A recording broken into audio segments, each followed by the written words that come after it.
I think, architecture for us is about communication. We're communicating with clients, with other architects, with people interested in the environment.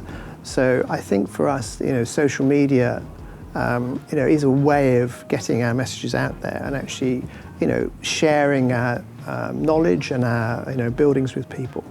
I also think there's so many stories behind a project. There's so many stories behind a building that's being built.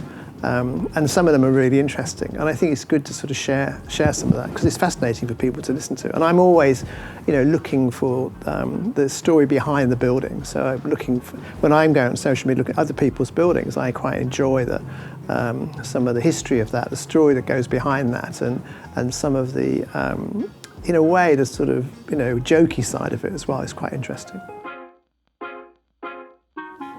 I'm going to talk tonight about the importance of drawing in architecture. And I think for me, that link between art and drawing and architecture is really important. And it's, in a way, talking about the way my career has developed over the last 50 years using drawings to create buildings. And I think it shows some sketches and some drawings and a process that's gone through over the last 50 years to create some of the buildings I've actually worked on. So it's a bit self-indulgent, to be honest. It's quite talking about, drawing as the most important thing, which is the most important thing for me, but actually to talk about it, leading up to the Architecture Drawing Prize. So I think for me, it's all about the relationship between architecture and art and drawing.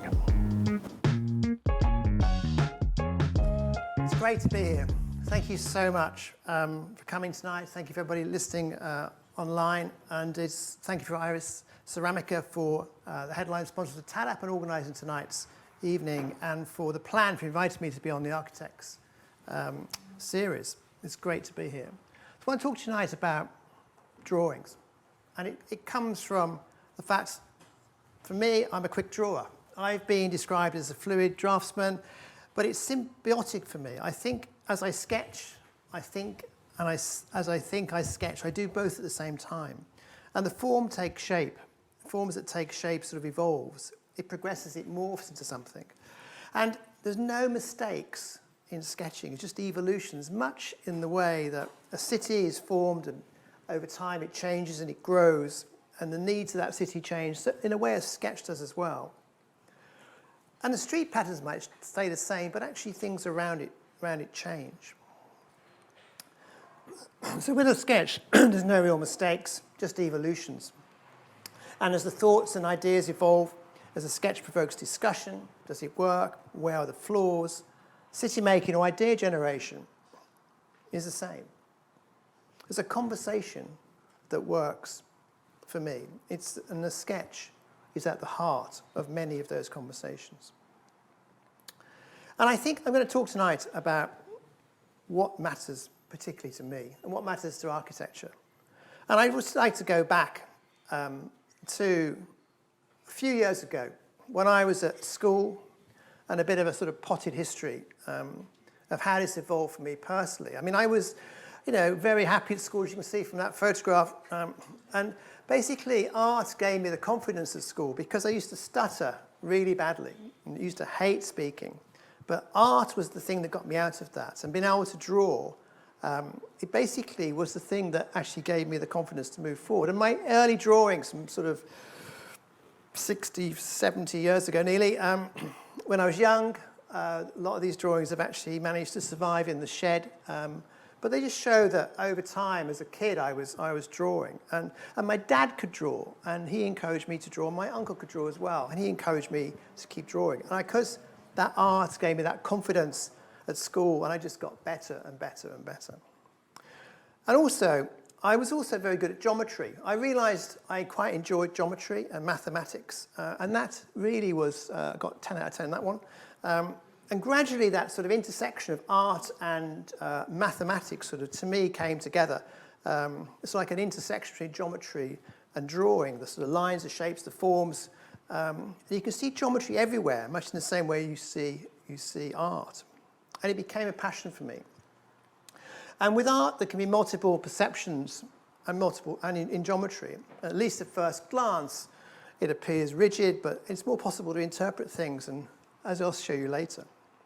But at the heart of it is design. And for me, design, this is one 50 years ago, was like the sort of moment in time when I really started to enjoy it. I was fortunate to have an ability in both subjects of art and mathematics, because it was easy for me to identify and apply sort of authentic connections between the two subjects and understand the concepts that transcend individual disciplines.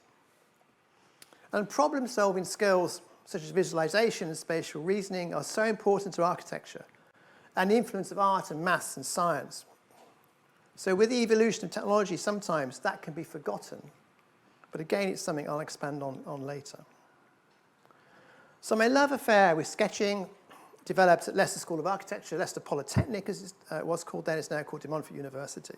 And I was there, it was there that my tutor, John Lee, first called me Ken the Pen, because my drawing developed rapidly and I drew quickly and in detail. I started to realize and acknowledge how it could become a sort of talent which I could use in the future. And I just got better and better at drawing. And I started to define who I was and what I was doing. And around then, I think it became so fundamental to really sort of who I am, actually. And I think that's how I became, involved in architecture in such a deep way. And the drawings sort of explore. They are drawings that look at concepts and explore ideas. They're drawings that communicate, that try and communicate the quality of the space, the way a thing works, or they're drawings that, experiments in geometry, or experiments in styles, looking at different ways of communicating. And of course, the working drawings, where the ones you get paid for when you're a kid, when you're in your 20s, the ones you give to the builders are the ones that are the most important. But I never stopped exploring. I kept on designing, kept exploring, and who sort of, in a way, the influences were. I mean, I come from Birmingham, as you've heard. It's the home of the Mini, and the Mini was the most amazing piece of design back in the late 1950s. My dad went out and bought one. He had £500, and he went out and bought one. It was one of the first Minis, and it's absolutely fantastic. And this drawing, I think, sums up why it's so fantastic. It's just a really simple concept. And the drawing actually shows the cutaway section, but gives you an idea of the space and how it actually works. It's about design. It's about communication. And also Isha.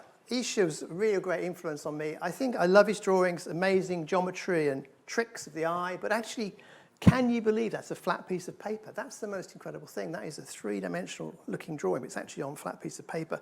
And he developed patterns, which is, shows how things can evolve from one shape to another, almost like a doodle, sketching. And also, of course, Gandhi. Joseph Michael Gandhi has a massive talent. He worked for James Wyatt at the age of 15 as a draftsman, and then Sir John Soane, and again with the Soane Museum, who have most of his drawings. If you get a chance to see them, do. Who are partners on the Architectural Drawing Prize. And it's a range of incredible drawings. So I was driven by art. And when I wanted to be an artist, my dad said, do architecture.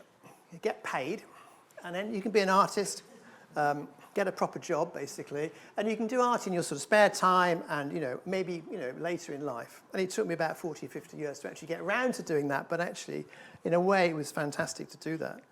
And in a way, art, is basically about creativity for me, and it's about the vision and the values that go into architecture. It's about the spirit of something that's actually created.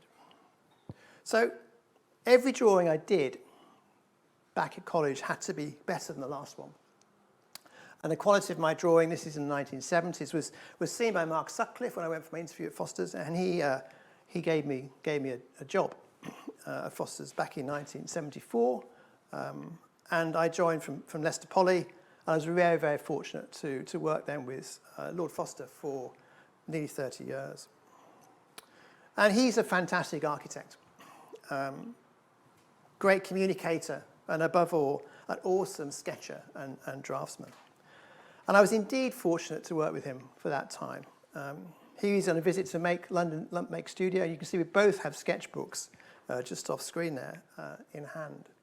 And working at Foster's back in those days was just an awesome place to work. It was just incredible, fantastic place to work. And I spent the first 10 years there building buildings, building projects, and learning sort of foundation of how important it is to actually to understand how drawings are translated into actual real things. And the way the details you do go to junctions and become reality, I think is really important to me. And I worked on the Hong Kong-Shanghai Bank. I was sent to Hong Kong, one of 12 architects, working with architects who, on that project, have become lifelong friends. And it officially opened in 1986, and well over 3,500 people worked on it in building it. And it was pre-computers. All the youngsters in the room, pre-computers. It was all done by hand, all drawn by hand on bits of tracing paper. And there are many, many, many stories.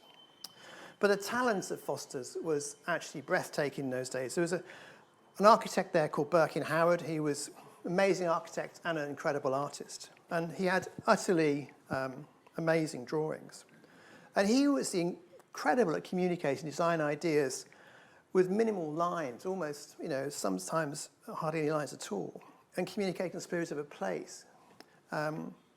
Whatever came to hand on the beach in Suffolk, it's just incredible sort of feeling about these drawings that actually, evoke that you're actually there on this beach and the waves are coming through, but it's actually not drawn. You just sort of know where you are just by looking at the sketches.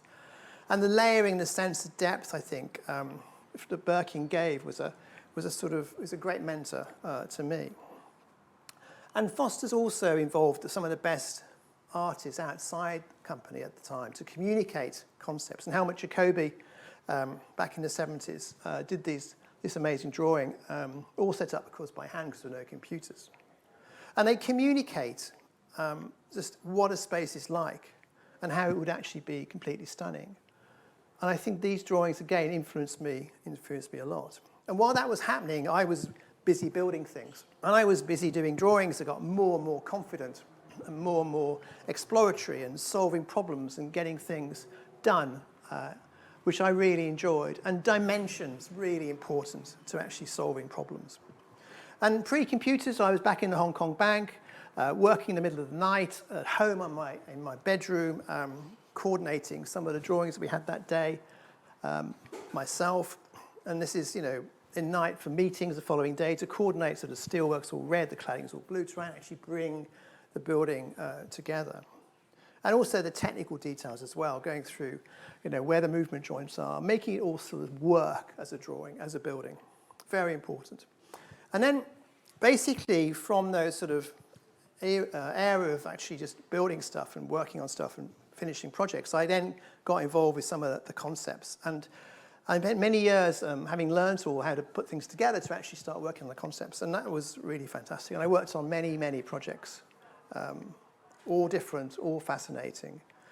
For Granada, Chapel-Cock Airport, Mexico, post 9/11, looking at what a tower would be like, the future of the towers.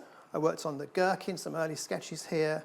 And then later, the Gherkin became one drawing, so I did for them sort of memory board of how it was like working on the Gherkin.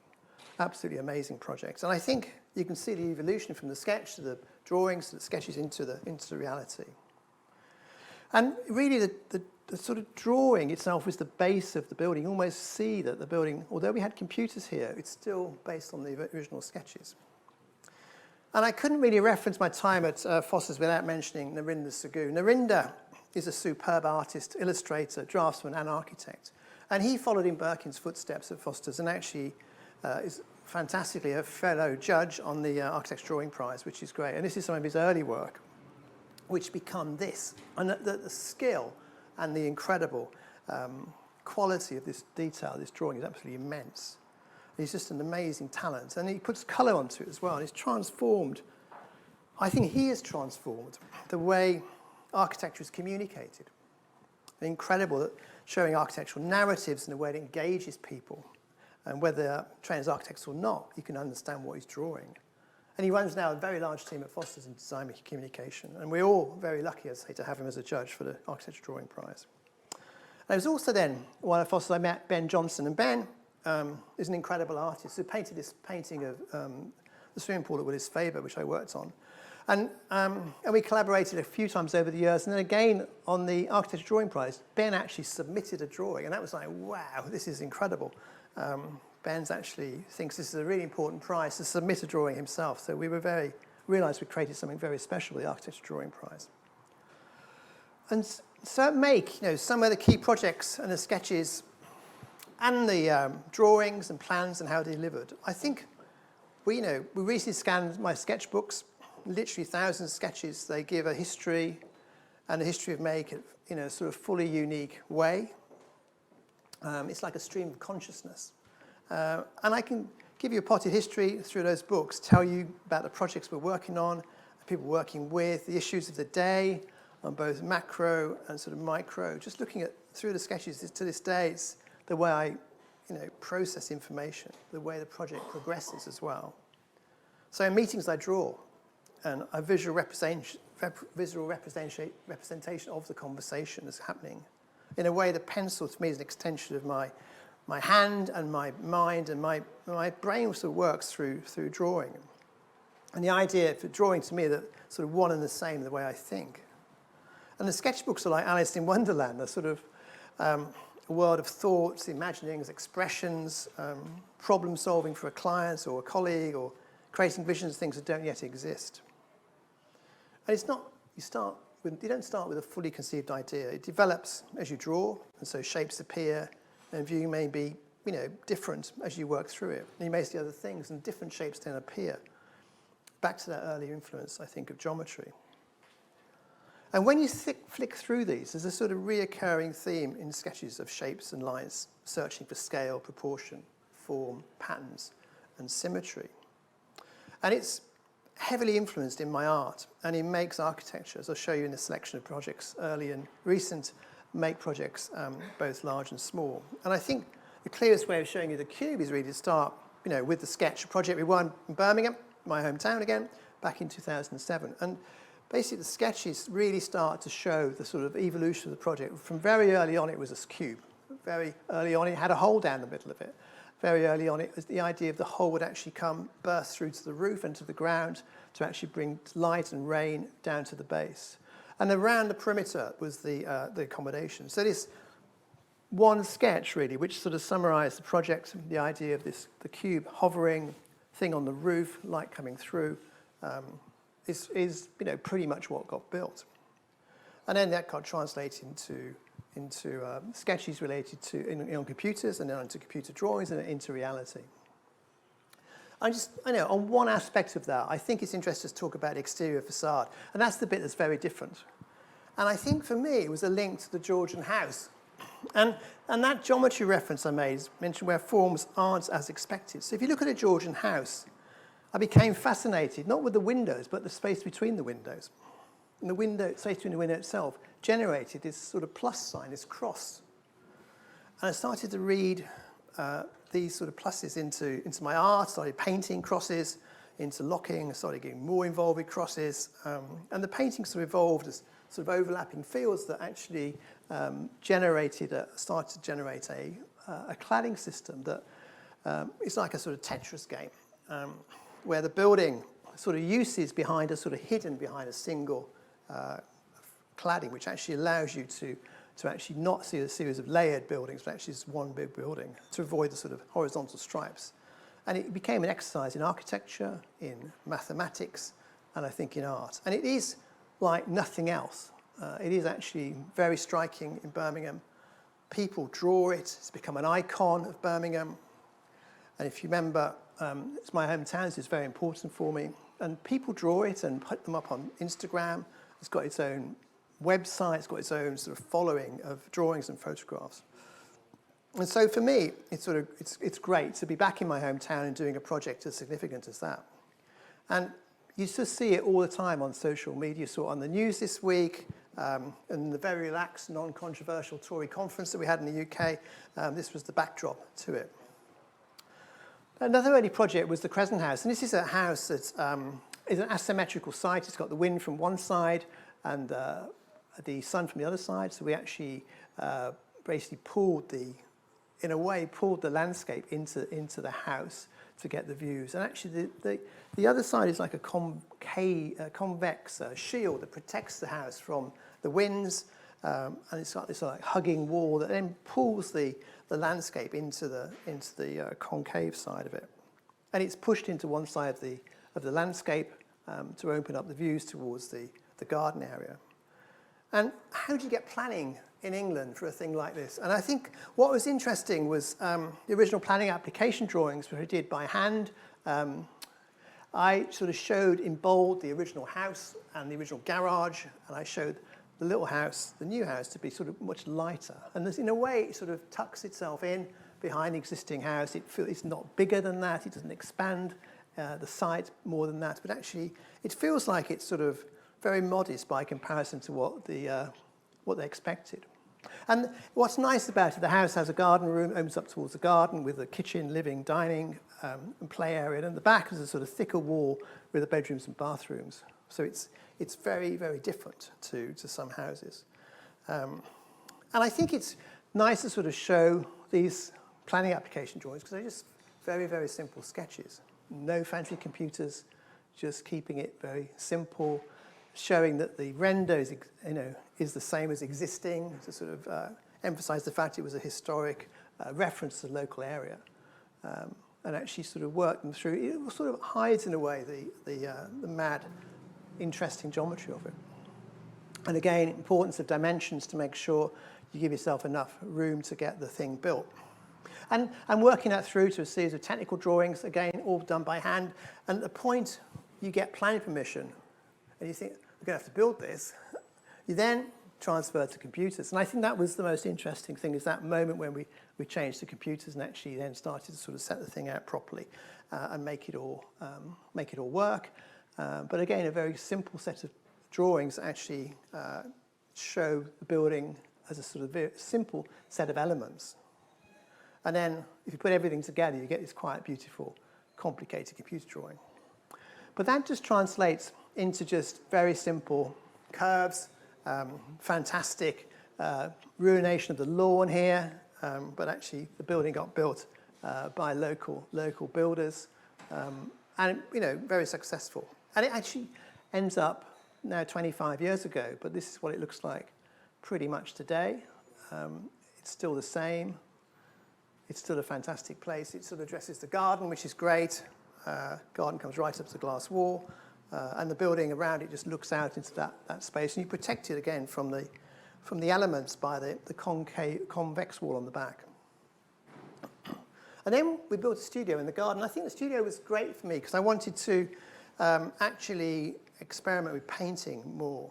That thing my dad said, do painting a bit later. So I started to sort of think about a studio, and it ended up being a very simple drum. Does it have mezzanines? Does it have toilets? Maybe not. Again, experimenting with doing all the drawings by hand through to the point of getting plan permission. And what was really fascinating about it is it's actually a studio where you can just chuck paint around. And that's what's been fantastic for me, that even though it's quite a nice building, you don't feel inhibited when you're in there to actually throw paint around. And it's actually a really different sort of studio. It's a studio where you don't just draw, but you can actually make things, and that kids are in there making things, and you can actually throw paint around and actually enjoy it. And there's loads and loads of paintings, all half finished. And I've never exhibited them except at Make, so there's a whole load of paintings there one day to finish off. So I think you can see sketching is really important to Make in how we design. And we take the time to teach, develop that within the practice. We have so many talented sketchers and drawers at Make. Honestly, all of the talent we have in Make, it's fantastic. And over the last year or two, we've encouraged them to teach us their skills. Each one running a workshop to help us learn new techniques. And these have ranged from line drawings to watercolors to iPad, digital art, everything in between. It's been an absolutely incredible experience. I've been to all of them. It's been absolutely fantastic.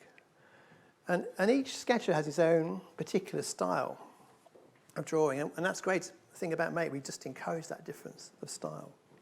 And it's been great to sort of, for me anyway, to learn new skills about drawing. And it goes right through right through the practice. So even people who are not architects are in these workshops, which has been absolutely fantastic. And then we've been developing as well our own set of communication drawings. There's lots of talent here. One of our best guys is Stuart Blower, and he's done these beautiful drawings to actually explain a way of building works. You can see the relationship back to the Rinder and Birkin here as well, which I think is fantastic to have that linkage back for over 50 years to those sort of drawings. And meanwhile, I'm still designing, floating gardens in buildings, garden platforms, and I'm still at it really, still drawing, still thinking. This is London in 2145. You can see some of the buildings, a couple of gherkins there. The Shard's being extended at the top because it's not big enough.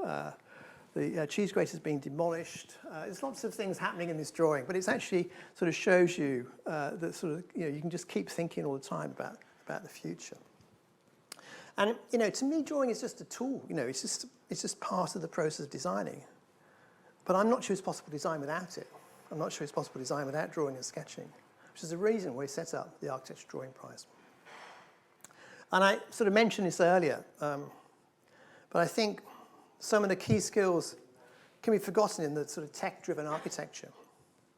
So don't misunderstand it. I think technology has revolutionized what we do and the way we work, mostly for the better. And it can only be a good thing that we don't have to employ literally thousands of people to draw things up anymore. But despite the advantages of BIM and Revit and VR, it's important, I think, to appreciate the quality of architectural drawings. Because some phenomenal architects whose sketches and drawings are worthy of curation in world-class galleries. So in 2016, we set up the prize, focused on the art of drawing. We launched it with WAF, the World Architecture Forum, to make sure it's truly international, and the Sir John Soane Museum. Each year, we curate and display a shortlisted winning entries. The point is to establish something that celebrated the art of hand drawing in architecture, because we see very few hand drawings by young architects, mostly now done on computer. As I say, digital form making presentation have revolutionized what we do and what we can achieve in a relatively short period of time. So the prize evolves in celebrating drawing in all its forms, digital, hybrid, a mixture of the two, and hand drawing. And it's kind of an important platform, I think, to help devise criteria for the appreciation of what makes a strong digital presentation on a project. And I think, for me, the prize has just been the most extraordinary thing, and some of the entries have been amazing. This is from Anton Marcus Passing in 2019 drawing. And then there was Anna Heringer, who did this incredible drawing on a sari, which is basically sewn. And she collaborated with women from Bangladesh, documented the way she actually worked with them. And they created this incredible drawing. And there's many overlaps, I think, with how she talks about her art and what I've been saying the last half hour or so. The piece that you see here is a result of a collaboration between an NGO called Dipshika in Bangladesh and tailoring women in a remote village called Rudapur. And what the women did was documenting the village in their own village and in a very refined way, in like thousands of stitches with this kind of hand-dyed fabrics. And the basis is an upcycled sari blanket. So a woman in that village gets normally one sari per year. And when they're worn out, because they're very fine cotton saris, they're collected, and then with a lot of stitches, they make it to blankets, and then they would sleep on it. So then the layers would peel off with the use of time, and then the history of the family would appear. So you would remember, that was, the purple one was the sari when I was pregnant with my first daughter, or then, all the blue with the stripes, for example, was the skirt of the husband, because they wear skirts in Bangladesh. So that would be then the memory. Well, that was when the water buffalo stepped on his leg. So the kind of the peeling off would reveal the family history. And on top of that, they placed the drawing of the village. And for me, it's very fascinating to see, because it is really a lot of wisdom embedded in this layout and how it is, how they form their own village. So it's a lot of wisdom in terms of sustainability. But what we can learn from Bangladesh is that you just add another layer of creativity another layer of care and time and craftsmanship, and you can elevate this. I think it's fantastic. I mean, in case you didn't hear, the base layer is made from old saris, and this incredible way stitched together to make a sort of blanket. And is that drawing? Is it sketching? Is it actually drawing? And this is a debate we had on the jury at the time, but actually we thought it was. We thought it was definitely drawing, definitely sketching, and it was just fantastic.